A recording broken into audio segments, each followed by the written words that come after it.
자, 오늘 준비한 노너의 첫 번째 메시지 바로 들어가 보겠습니다. 자, 노너에서 제가 봤던 첫 번째, 제 마음에 들어왔던 첫 번째 메시지는 재화만사성의 함정이라는 겁니다. 재화만사성. 보통 우리가 가화만사성이라 그러잖아요. 가화만, 가정이 이게 탄탄해야 모든 일이 잘 된다. 뭐 이런 얘기 있잖아요. 근데 이제 재화만사성이라는 단어로 어떤 융합적 단어를 표현을 하면서 이제 이렇게 쓰여져 있어요. 그러니까 돈이면 모든 걸 해결할 줄 알았습니다. 행복에는 돈이 필요하고 돈을 벌려면 많은 것을 희생해도 그만한 가치가 있다고 생각했다. 하지만 그렇지 않게 살다 보니까 벌써 나이가 들어버렸다. 이런 얘기가 적혀져 있습니다. 이 얘기는 작가분이 논어를 보고서 실제 자신의 인생을 돌아보면서 써놓은 글귀인데요. 저는 사실 이게 제 마음속에 확 들어왔던 이유가 사실 요즘 경제가 어려워지고 코로나가 이제 생기고 나서 일의 형태나 정말 많은 것들이 달라지면서 사실 이 경제적 부분을 해결하기 위한 니즈가 굉장히 커졌어요. 여러분들 혹시 자기계발 계정 운영하고 계신 분 계신가요? 그래서 자기계발 시장이 실제로 코로나 이후에 굉장히 많이 확장됐다고 생각을 하고 한 달에 쓰는 비용이 뭐 5, 6만 원에서 10만 원까지 정말 고정적으로 자기계발에 지출할 만큼 이 자기계발 시장 자체가 굉장히 팽창했다고 합니다. 자, 그 이유는 결국 우리가 경제력을 탄탄하게 가지기 위해서겠죠. 그러다 보니까 생겨난 또 신조어, 여러분들 이제는 조금 피로감이 들지만 번아웃이라는 단어 다 한 번씩 들어보셨고 제가 예상컨대 아마 여러분들 번아웃이라는 단어를 실제로 느끼신 적도 있을 거라고 저는 생각을 합니다. 그만큼 사람들이 너무 열심히 산다는 거죠. 하지만 그런 번아웃 이 이야기해주는 것처럼 이런 재화만사성 기준으로 돈이 많으면 뭐든지 잘 될 거야 라는 그런 마인드가 사실 저희한테는 좀 위험하지 않나라는 생각을 해요. 아마 이 라이브를 보고 계신다면 페이서스 코리아가 이제 동기부여니까 아마 이제 관심을 계신 분들이 굉장히 많을 텐데 그런 재화만사성 때문에 뭔가 내가 돈을 버니까 이거는 희생해도 돼. 돈을 버니까 이런 걸 희생해도 돼. 정말 이런 생각에 우리가 잡혀서 살고 있지 않나 한 번쯤 돌아봤으면 좋겠는 마음에서 첫 번째로 이런 메시지를 선정을 했고요. 저는 사실 개인적으로 이 메시지를 공유 드리지만 제 자신의 어떤 일상을 돌아봤을 때 재화만사성에 참 취약한 하루하루를 살지 않았나 그런 생각을 합니다. 저는 이제 결혼을 한 지 한 2년 반 정도가 됐고, 그다음에 결혼할 때 이제 부모님 도움을 많이 받지 않았어요. 그래서 이제 우리의 힘으로 열심히 해보자라는 마음으로 이렇게 하고 또 그 중간에 이제 페이서스가 이렇게 성장하기 시작하면서 지금의 일을 해나가고 있지만 사실 제 마음속에는 정말 더 좋은 아파트 혹은 막 더 좋은 더 많은 돈 이거를 위해서 가족은 희생하고 그리고 저희 아기가 이제 아직 어린데 그런 돈을 벌러 나가야 되니까 예를 들면 아기와 보내는 시간을 희생하고 이런 식으로 굉장히 제한해서 쉽게 타협이 되더라고요.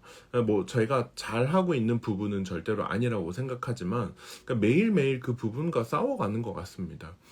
이렇게 뭔가 그런 얘기를 들어요. 어제도 이제 그 동기부여 데블스라는 커뮤니티에서 강연하는데 이제 아이 얘기하시면서 막 이제 그런 육아 조언들 막 이렇게 막 해주시거든요.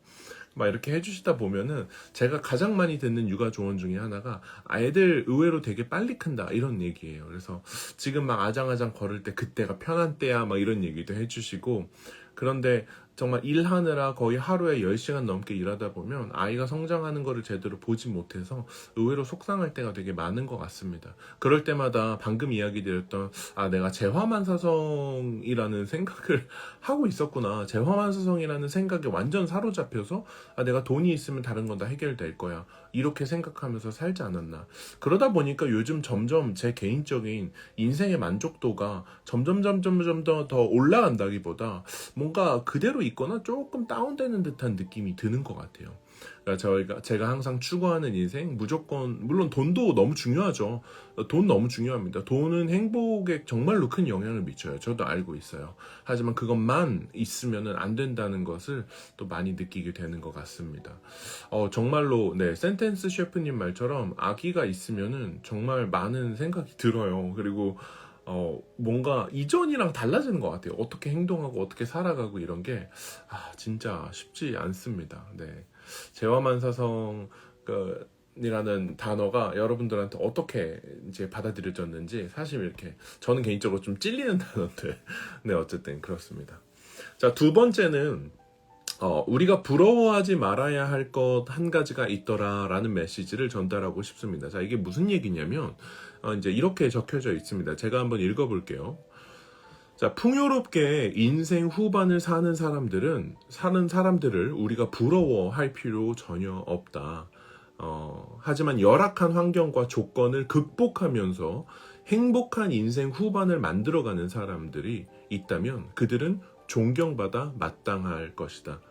죽을 병에 걸린 사람을 고쳐야 명이라고 불리고 위기에서 일어나서 멋진 결과를 만들어내야 훌륭한 사람이라고 우리가 말할 수 있다. 자, 여기서부터 중요해요.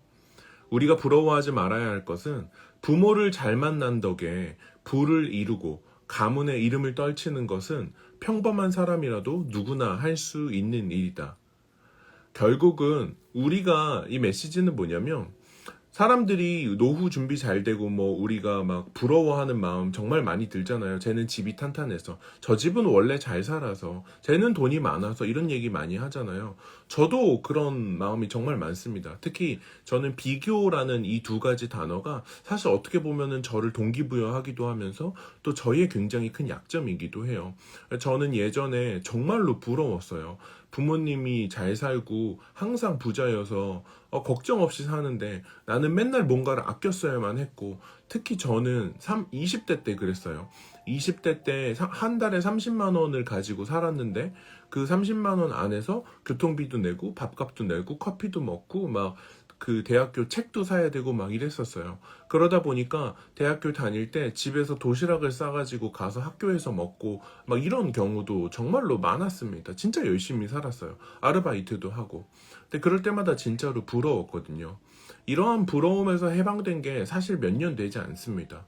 그리고 오늘 제가 전달드리고 싶은 두 번째 메시지, 우리가 부러워할 것이 있고 또 부러워하지 말아야 할 것이 있는데, 부러워하지 말아야 할 것은 저 사람이 뭔가 부모를 잘 만난 덕에 그렇게 하는 것은 내가 그 상황이었더라고 하더라도 충분히 할 수 있었던 일이라는 거죠. 그러니까 따라서 우리가 진정으로 부러워하고 정말로 자극받아야 하는 것은 정말로 어려운 시기와 위기를 극복해내고 그리고 정말로 나의 문제를 해결해 줄 수 있는 그 위치까지 도달을 해야만 그게 진짜 훌륭한 거 아닌가라고 생각을 해요. 그래서 저는 여러분들이 지금 처음에 우리가 이 인생이나 성공이나 원하는 것을 얻기 위한 여정을 시작했던 그 순간을 떠올려 보셨으면 좋겠어요. 여러분들 20대 때 시작하셨을 수도 있고요. 조금 힘든 일을 겪으신 분들은 10대 때 시작하셨을 수도 있어요. 그리고 그 순간부터 지금까지 여러분들이 열심히 하기 위해서 걸어왔던 길을 한번 생각해 보세요. 저는 정말로 자신 있게 이야기할 수 있어요. 제가 주변에 정말로 잘 사는 형이 하나가 있는데 그 형은 뭐 차도 좋고 집도 좋고 그냥 대화하면서 나오는 그 모든 것들이 다 부유함이 깃들어 있죠. 근데 제가 제 안에 뭐 자랑스럽진 않지만 스스로를 도닥이면서 자존감을 위해서 스스로한테 해주는 얘기는 뭐냐면, 내가 인생을 다 마칠 때 물론 저 사람보다 부유한 거는 분명히 떨어질 수 있다. 하지만 내가 한 가지 자신감 있게 이야기할 수 있는 건 그 사람보다 내가 더 어려운 순간들을 이겨내서 그 걸어온 길의 거리가 훨씬 더 길 거라고 저는 생각을 합니다.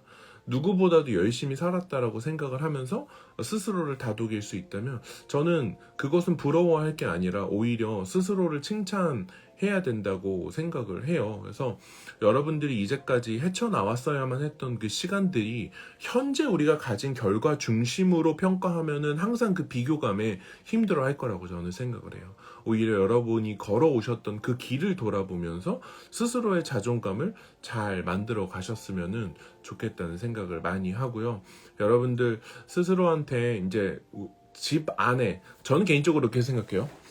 뭐 가족들까지는 그래도 괜찮을지 모르지만 우리가 집 밖 문을 열고 나가는 순간 저는 그런 비교할 수밖에 없는 세상 속으로 들어간다라고 생각을 해요. 내가 혼자 있을 때 나를 보면은 참 고생했다, 힘들었다, 잘했다, 이제까지 사느라 고생했다. 진짜 사는 것도 쉽지 않잖아요. 그냥 살기만 해도, 숨만 쉬어도 그렇잖아요. 사느라 고생했다. 그렇게 토닥여 줄 수 있는데 밖에 나가면 우리는 항상 그 비교감에 휩싸여서 되게 고통받는 것 같아요. 저도 그래요. 저도 그래요. 막 이런 그런 뭐라 그럴까? 그런 확언하면서 막 나는 이렇게 될 거야 이런 말을 하기도 하지만 밖에 나가면 그런 마음의 취약성에 굉장히 많이 시달립니다. 그렇기 때문에 우리가 부러워하지 말아야 할 것을 부러워하지 않는 것도 의외로 나 자신을 위한 기술이 아닐까 그런 생각을 하고요. 여러분들의 현재 상태가 어떠하든 간에 저는 그건 중요하지 않다라고 생각해요. 오히려 나의 현재 상태를 판단할 때는 다른 사람의 성취와 비교하는 게 아니라 그냥 좀 아프더라도 내가 아직 부족하구나, 내가 아직 이거밖에 안 되는구나라는 생각을 분명히 깨끗하게 하시는 게 전 중요하다고 생각해요. 그리고 지금부터 만들어갈 새로운 미래에 대해서 더 긍정적으로 바라보고 더 꿈꾸셨으면 좋겠어요. 정말 진심으로. 그래서 저는 사람이 가진 것 기준으로 차별받는 것도 좀 옳지 않다라고 생각을 하고 그냥 그 사람이 살아온 인생이 위대하다면 당연히 뭔가 이렇게 리스펙트를 받아 마땅하다고 생각을 합니다. 그래서 현재 포인트와 상관없이 앞으로 만들어갈 미래를 기대하시고 앞으로 열심히 살아서 진짜로 내가 다른 사람과 상관없이 내 인생 돌아봤을 때 나는 위기를 헤쳐낸 그런 위대한 행동을 했다. 누가 내 인생을 살더라도 이렇게 살기 힘들겠다라는 그 자신감을 정말 단단하게 가지셨으면 좋겠습니다. 그 확고한 신념 이런 것들을 가지고 여러분들의 인생, 여러분만의 무언가를 살아가셨으면 좋겠습니다. 자, 세 번째는 바로 조급함이라는 키워드와 또 큰 이익을 위해 넓은 시야를 가진다라는 메시지입니다. 큰 이익을 위해 넓은 시야를 가진다. 자, 제가 문장을 한번 읽어볼게요. 자, 빨리 하려고만 하지 말고 작은 이익을 보려고 하지 마라. 빨리 하려고만 하면 달성하지 못하고 작은 이익을 보다 보면 큰 일을 이루지 못한다. 이렇게 되어 있어요. 여기서 저는 여러분들께 두 가지 메시지를 드리고 있습니다. 항상 조급함을 경계하는 거. 이제 너무 제가 자주 이야기해서 여러분들 귀에 딱지가 앉을 정도라고 생각은 하지만 매일매일 점점 더 조급해지잖아요. 앞서 이야기했던 그런 비교하기 때문에, 앞서 이야기했던 그런 친구가 이만큼 했으니까 나도 이만큼 해야지라는 비교 때문에, 지금 사람들이 이만큼 하고 있는데 난 이거밖에 안 했어라는 생각 때문에 점점 더 조급해지잖아요. 근데 여기 뭐라 그래요? 빨리 하려고 하면 오히려 달성하지 못한다라고 합니다. 급할수록 돌아가고 전략적으로 사고하는 것이 우리에게 훨씬 더 중요하다라는 거죠. 그다음에 또 하나 던지고 싶은 메시지는 바로 작은 이익을 보려고 하면 큰 일을 이루지 못한답니다. 저는 인스턴트 사고 이 6글자를 여러분들이 올해 상반기만큼이라도 꼭 경계하셨으면 좋겠습니다. 요즘 이제 월천이라는 단어부터 시작을 해서 3개월 안에 무엇을 이룬다, 한 달 만에 무엇을 한다, 2달 만에 무엇을 한다, 막 이런 얘기 정말로 많습니다. 최근에는 제가 그 인스타그램 피드를 보고 있는데 2달 만에 영어를 하게 됐다 막 이런 게 있는 거예요. 그리고 막 거짓말하지 마라, 나는 진짜 해줄 수 있다, 이런 거 봤어요. 제가 완전 영어 전문 선생님이었어요. 진짜로 압구정에서 정말 재벌가 애들도 가르치고 나쁘지 않았습니다. 정말로 괜찮았습니다. 2달 만에 영어를 한다? 그게 말이 되나요? 그런 인스턴트식 사고에 우리는 여전히도 넘어가고 있어요. 저는 근데 여러분들이 그런 인스턴트식 사고에 넘어가서 거기서 결제를 하는 거, 저는 그거는 뭐 제가 관여할 부분이 아니라고 생각해요. 오히려 제가 여러분들에게 한 가지 권하고 싶은 것은 그거를 결제하고 말고와 상관없이 내가 그런 인스턴트식 사고로서 내 인생을 꾸려가진 않았으면 좋겠는 거예요. 나는 3개월 안에 뭘 할 거야, 나는 2개월 안에 뭘 할 거야, 이런 식으로 단기적인 생각들이 있으면 뭔가 빨리빨리 하고 해치워버리려는 이 마음가짐이 지속적으로 나를 괴롭히는 것 같아요. 저는 인생에서 어려움이 다가왔을 때 사람들이 대하는 방식이 다 다르다고 생각을 해요. 인생에서 어떤 어려움이 딱 왔어요. 근데 그거를 정면으로 돌파하지 않으면 그 문제가 다시 돌아와요. 인스턴트식 사고의 문제는 저는 이런 거라고 생각을 해요.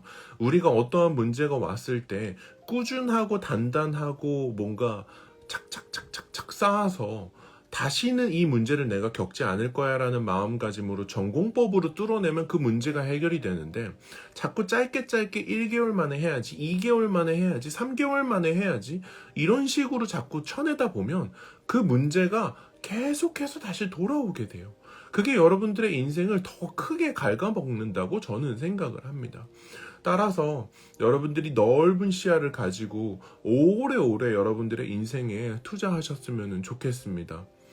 제가 처음에 이제 그 첫 책을 출간을 하고 베스트셀러가 되고 나서 이제 패럼홀에서 종로에서 강연을 했을 때 제가 제 인생에서 가지고 있는 부자에 대한 어떤 한 가지 키워드가 있어요. 그게 바로 슬로우 리치입니다. 슬로우 리치라는 건 내가 조급한 마음을 경계하고 천천히 부자가 되겠다라는 제가 가지고 있는 제 마음의 결심이에요. 제가 왜 이런 마음을 가졌냐면 누구보다도 금방 찔리고 누구보다도 조급한 마음이 있기 때문에 저는 그래요. 제가 이 슬로우 리치라는 걸 하면서 제 애티튜드, 태도가 딱 한 가지가 달라졌어요. 그게 뭐냐면 내가 결국 성공을 한다면 100억 부자가 됐어요. 200억 부자가 됐어요. 500억 부자가 됐다라고 치죠. 500억 부자가 됐는데 저는 제가 50살에 500억 부자가 돼도 너무 만족할 것 같아요. 근데 500억 부자가 50살에 되지 않고요. 55살에 됐어요. 그래도 저는 어마어마하게 만족할 것 같아요. 근데 60살에 됐어요. 저는 그래도 불평하지 않을 것 같아요. 결국 우리가 진짜로 해낼 수 있냐 없냐가 저는 너무 중요해요. 근데 이 해낼 수 있냐 없냐가 정말 뭐랄까요? 이 해낼 수 있냐 없냐를 좌지우지하는 것은 내가 그럴 만한 그릇이 되느냐, becoming, 무언가가 되다라는 이 키워드에 이 부자 원하는 것들을 달성하냐 마냐가 결국 결정이 되더라고요. 그러니까 따라서 결국 내가 원하는 것을 얻어내기 위해서는 그러한 결과를 얻을 만한 마땅한 사람이 되어줘야 되는 건데, 내가 천천히 부자가 될 거야 라고 해서 시간을 멀리 두니까 나 3개월 만에 부자 될 거야 랑 나 20년 만에 부자 될 거야 랑 하니까 내가 나의 성장에 그러면 몇 년이나 투자할 수 있을까라고 하니 저는 2년, 3년이고 스스로한테 더 깊은 수준으로 투자해서 내가 정말로 원하는 것을 얻어내고 싶다라는 생각이 들더라고요. 그러니까 참아지는 거예요. 이 투자하는 동안 내가 나 스스로의 역량을 굉장히 단단하게 쌓는 동안은 와신상담이라 내 부모님의 복수를 하기 위해서 곰에 쓸개 그 쓴 거를 맡으면서 참잖아요. 저는 누군가한테 욕을 먹어도 돼요. 가끔 라방 보면서 들어와서 뭐 저 악플 다시는 분도 있죠. 악플 다셔도 돼요. 정말 상관없어요. 언제는 누가 저한테 와서 저 뭐 버스에서 본 것 같은데 저 부자 될 때까지 버스 탈 수 있어요? 아내한테도 이야기해요. 결국 우리가 그것들을 참아내는 만큼 결국 우리가 부자가 된다. 워렌 버핏 말처럼 인내심 없는 사람에서 인내심 있는 사람한테서 돈은 흐르는 거예요. 저는 참을 수 있어요. 여러분도 큰 그림을 가지고 참아내셨으면 좋겠습니다. 그래서 더 긴 시간을 나라는 사람이 훨씬 더 준비되고 나라는 사람의 역량이 발전하고 나라는 사람이 더 큰 능력을 가진 사람이 되면 세상에 더 큰 것을 기여할 수 있는 사람이 돼요. 여기서 굉장히 무서운 말 하나가 있죠. 저도 들었을 때 깜짝 놀랐었던 말인데, 우리가 현재 매달 벌고 있는 돈은 내가 세상에 기여하고 있는 정확한 그만큼 내가 벌고 있는 거래요. 한 달에 200만 원을 벌고 있는 사람이 있다면 세상에 기여하고 있는 만큼이 딱 200만 원만큼이라는 거예요. 한 달에 1000만 원을 벌고 있다면 세상에 기여하고 있는 만큼이 1000만 원만큼이라는 거예요. 따라서 우리는 세상에 많이 기여할수록 더 큰 돈을 벌고 더 부자가 된다는 원리예요. 그러면 우리가 더 많이 기여하려면 우리가 가진 게 많아야 돼요. 더 많은 능력을 갖춰야 돼요. 그렇기 때문에 내가 나라는 사람한테 더 넉넉한 시간을 허락해 줄 필요가 있어요. 사실 생각해보면 어느 정도 연령이 지나고 나서 부모님이 이래라 저래라 하는 거 잘 안 듣잖아요. 결국 우리가 스스로한테 충분한 시간을 주지 않는 건 타인이 아니라 아마 나 자신일 수도 있다고 저는 생각을 합니다. 따라서 여러분들 넓은 시야를 가지고 여러분들 스스로한테 충분하게 투자해 주셨으면 좋겠어요. 저는 한 달에 한 10%에서 15% 정도는 여러분의 성장을 위해서 투자하셨으면 좋겠어요. 제가 이제 마케팅과 관련해서 이제 올해는 MBA 코스를 열었잖아요. 제가 그 MBA 코스를 열고 다양한 분들을 만나면서 느낀 것은 정말로 세상에 실력 있는 사람들이 많구나라는 거였어요. 첫 번째는. 두 번째는 그 실력 있는 사람들이 뭔가를 제공할 때 가짜들도 있죠. 사짜들도 많아요. 그냥 돈을 벌기 위해서 강의를 올리는 사람들도 물론 있습니다. 하지만 진짜 실력자들이 쌓은 어떠한 내공이 있다면, 그들이 만약 그 강의를 몇십만 원에 팔고 있다면, 저는 그들의 인생이 담긴 그 노하우가 몇십만 원보다 훨씬 큰 가치를 가지고 있고, 그게 처음에는 티가 안 나지만 어느 정도 임계점을 넘겨서 우리 안에 담기는 지식과 경험들이 많아지게 되면 그게 내가 세상에 기여할 수 있는 가치가 되면서 결국 다 나한테 돌아오는 일이라고 저는 생각을 합니다.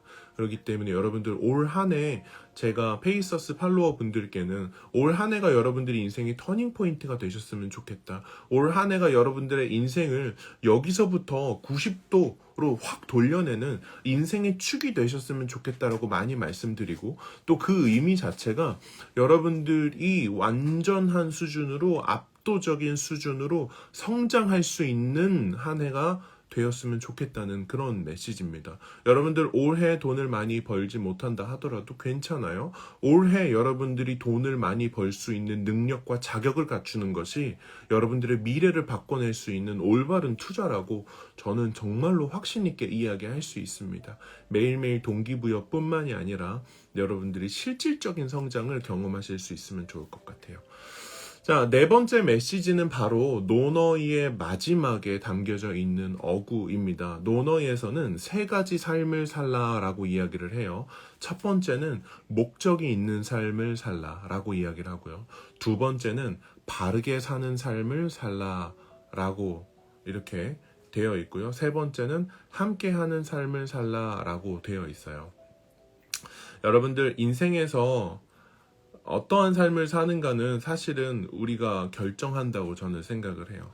저는 개인적으로 제가 어떠한 삶을 살고 싶은지 스스로 한 번도 정의하지 않은 채 살아왔던 것 같아요.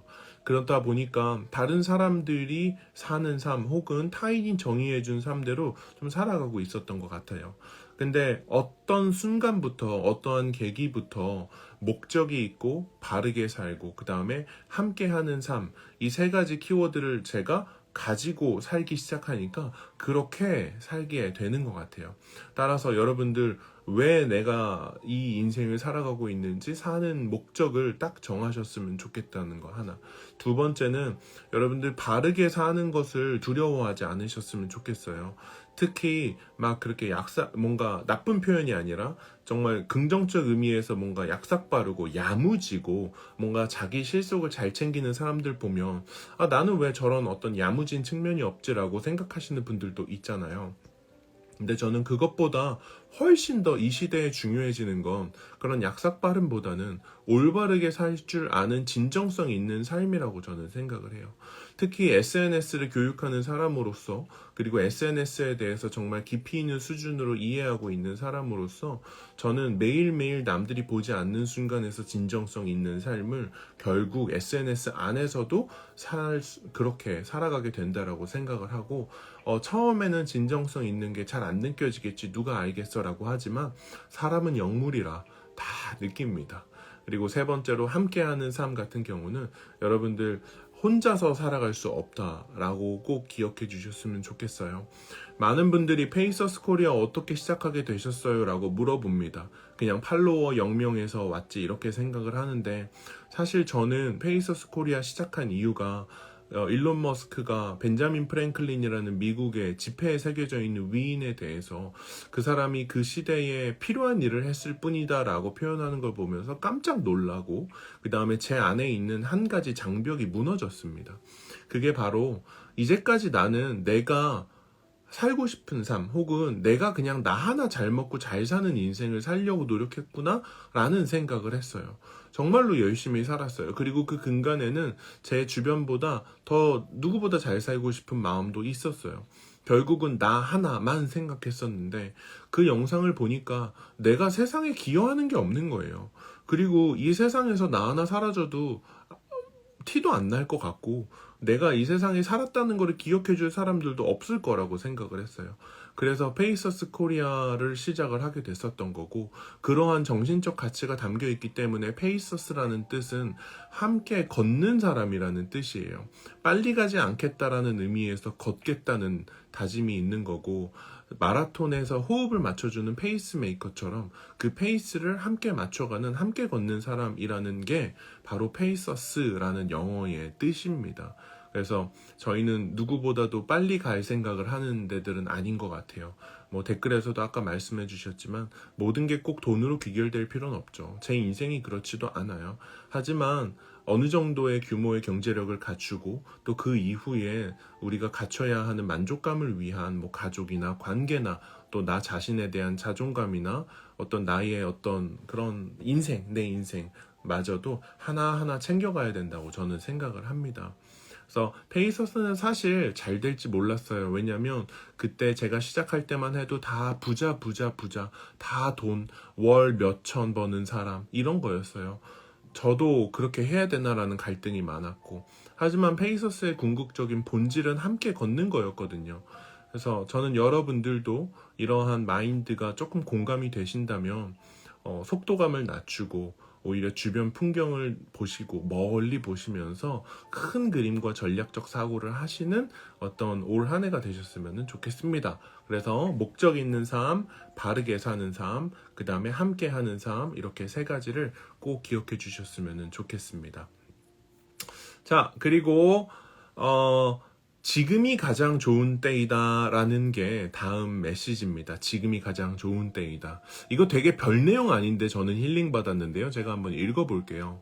30대는 30대가 가장 좋은 시기고 50대는 50대가 최적의 시기이며 70대는 70대가 잠재력을 발휘하기에 가장 적절한 때입니다. 이렇게 되어 있어요. 이게 왜 위로가 되는지 사실 저도 정확히 이해가 되지는 않아요. 하지만 마지막에 70대가 잠재력을 발휘하기에 가장 적절한 때다. 이 얘기를 들으면서 내가 정말로 70대가 돼도 내가 내 인생을 살기에 지금이 가장 좋은 때다라는 말을 정말로 70살에 내가 할 수 있을까? 저는 진짜 힘들 것 같아요. 왠지 그 전에 젊었던 시절을 더 깊이 있게 그리워할 것 같고요. 내 인생은 끝났다라고 자포자기할 수도 있을 것 같고, 살아보니까 별거 없더라라는 식으로 허무하게 느낄 수도 있을 것 같아요.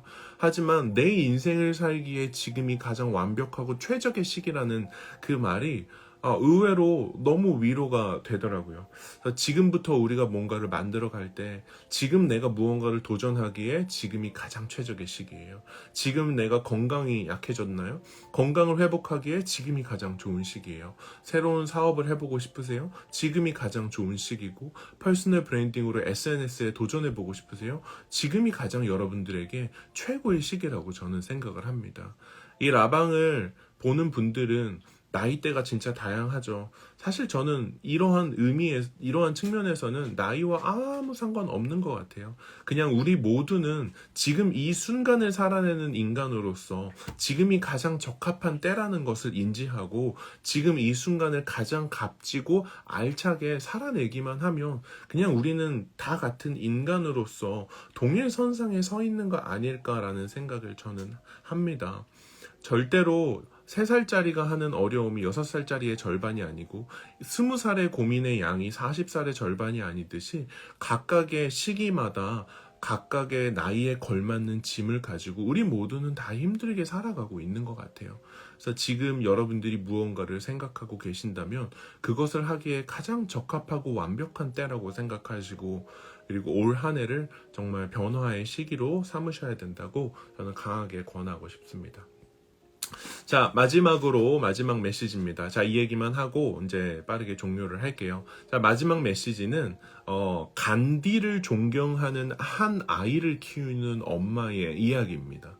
자, 결론은 우리가 훈수 두는 건 쉽지만 우리가 실제로 실천하는 것은 어렵다라는 메시지예요. 자, 어떠한 아이를 엄마가 키우고 있는데 그 아들은 간디를 굉장히 좋아했대요. 근데 설탕을 너무 많이 먹으니까 이 엄마가 아이를 데리고 간디한테 갑니다. 그래서 간디한테 가서 이렇게 이야기를 해요. 선생님, 저희 아이한테 설탕 좀 적게 먹으라고 말해주세요. 제가 말하면은 안 들어요. 근데 제 아이는 선생님을 굉장히 존경해요. 그러니까 선생님이 말하면 제 아이가 그 말을 들을 것 같아요. 이렇게 얘기하는 거예요. 간디가 그 얘기를 듣고 가만히 있더니 이제 조금 시간이 지나고 나서 대답합니다. 3주 후에 다시 오면 그때 말해주겠다라고 이야기를 합니다. 실제로 3주 뒤에 엄마와 아이가 다시 간디를 찾아옵니다. 그렇게 찾아오고 나서 간디가 그 얘기를 해주고 설탕을 많이 먹으면 몸에 해로워라고 하고 그 아이가 그 말을 수용하게 되죠. 엄마는 이제 그 간디가 왜 이렇게 3주 동안 시간을 뒀나 물어봅니다. 그래서 왜 선생님 3주 동안의 시간을 두고 어차피 해줄 얘기면 바로 해주면 되지 왜 3주 뒤에 하셨나요? 라고 물어본 거예요. 그랬더니 간디가 이렇게 대답합니다. 사실 저도 설탕을 굉장히 좋아합니다. 그래서 제가 먼저 3주 정도 설탕을 줄일 수 있는 시간을 들여서 실천을 해봤는데 충분히 가능하다는 걸 깨닫고 3주 뒤에 말씀드린 거예요. 라고 이렇게 이야기를 했다고 해요. 우리가 뭔가 훈수를 두고 말을 하는 건 쉽다고 생각을 해요. 저는 여러분들이 말보다 실천이 앞서 가셨으면 좋겠다. 이 메시지를 드리고 싶어요. 스페이서스 하면서 저는 사실 하루하루가 굉장히 좀 정신적으로 쉽지 않았던 것 같아요. 그 이유는 뭐냐면 제가 소셜 인스타그램에서 여러분들한테 진정성 있게 살아야 돼요. 진정성이 중요해요. 진심으로 하세요라고 하고서 제가 인스타그램을 하지 않는 순간에 남들이 안 본다고 무단횡단하고 남들이 보지 않는다고 쓰레기를 무단투기하면 그게 진정성 있는 삶인가요? 저는 그렇지 않다고 생각해요. 그리고 그것을 제가 스스로 깨달은 순간 한 번은 이제 찬물 샤워를 7일간 해보자라는 챌린지를 올리고 그거에 커피 이벤트를 열었던 포스팅이 있어요. 제가 아마 정말 오랫동안 기억할 것 같은데 그래서 실제로 그 포스팅을 올린 다음날 아침부터 찬물 샤워를 시작했습니다. 저는 찬물 샤워를 익숙한 사람이 아니에요. 그래서 찬물 샤워 아시죠? 여러분들 찬물 틀면은 쫙 내려가잖아요. 근데 이렇게 살짝만 이렇게 딱 가도 막 진짜 춥거든요. 이거 들어갈까? 그 순간의 혼란 진짜 아시죠? 그거 이만큼만 껴끄면 뜨거운 물 나와요.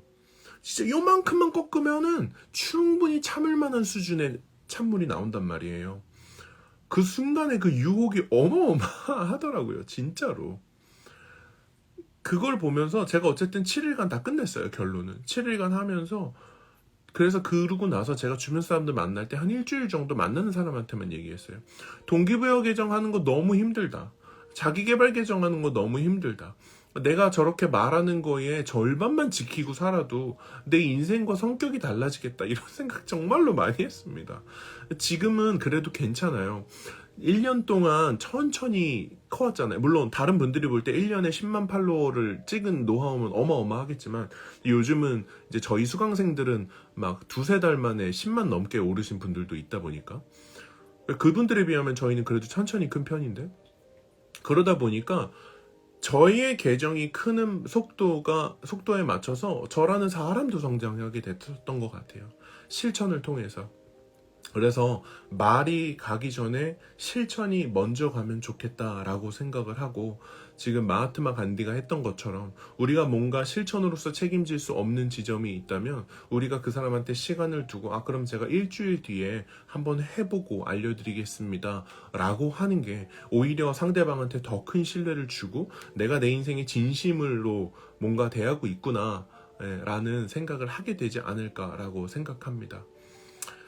여러분들 하나하나가 정말로 쉽지 않죠. 최근에 읽는 책들마다 정말로 떨어지는 메시지와 그런 깨달음들이 어마어마합니다. 오늘 여러분들 다양한 메시지 중에서 딱 한 개만 잡고 우리가 3일만 도전해봐도 정말 우리의 마음이 정말로 크게 달라질 거라고 저는 생각을 해요. 그래서 저는 라방에서 제가 던지는 거는 3개, 4개의 메시지를 던지지만 제가 여러분들한테 기대하는 거는 한 번에 1개의 메시지만 가지고 가셨으면 좋겠습니다. 그리고 여러분들이 결국은 우리가 뭔가를 노력할 때 그런 생각하실 것 같아요. 아, 내가 찬물 샤워하면 아무도 안 보는데 뭐 그런 거 있죠. 이거 한다고 뭐 달라지는 것도 없는데 뭐 이런 생각하실 거예요. 근데 그런 생각이 가장 큰 유혹이라고 저는 생각을 해요. 보이지 않는 곳에서 내가 나 자신을 위해서 자기 훈련, 최근에도 이제 이야기했었는데 셀프 디서플린이 진짜 필요해요. 자기 훈련. 보이지 않는 곳에서 내가 나 자신을 훈련하고 셀프 디서플린 하는 거는 정말로 나 자신에 대한 내가 내 인생에 대한 통제력을 확보하는 일입니다. 통제력을 확보하고 있다고 착각해요. 하지만 그렇지 않아요. 이렇게 핸드폰 하나 보는 것조차도 통제가 잘 안 돼요. 그렇기 때문에 내가 내 인생에 대해서 강력한 통제력을 가지기 위해서 해야 하는 것이 바로 셀프 디스플린이고, 그 셀프 디스플린을 바탕으로 내가 내 인생을 바꿔갈 수 있는 인생의 주체성을 확보하는 거라고 생각을 합니다. 그래서 더 이상은 여러분들이 뭔가 주체적이지 않은 삶, 다른 사람에 의해 이끌어지는 인생에서 여러분들이 만들어가는 그런 인생으로 이제 넘어가셨으면 좋겠습니다. 의외로 멀지 않아요. 의외로 힘들지 않고요. 여러분들 한 3개월 정도만 훈련하셔도 충분히 만들어 가실 수 있고요. 이게 여러분들이 원하는 삶을 사는 것에 근간이 됩니다. 스스로를 통제할 수 없는 사람은 진짜 그릇의 비유랑 똑같아요. 제가 양동이로 여러분들 마음에 물을 붓는다 하더라도 내 마음에 있는 그릇이 밥그릇이라면 밥그릇만큼만 남는 겁니다. 그래서 이런 자기 훈련이 결국은 내 그릇을 더 큰 그릇으로 바꾸고 내가 원하는 삶을 살게 해주는 어떤 그런 스텝 바이 스텝의 어떤 프로세스가 아닌가라고 저는 생각을 합니다.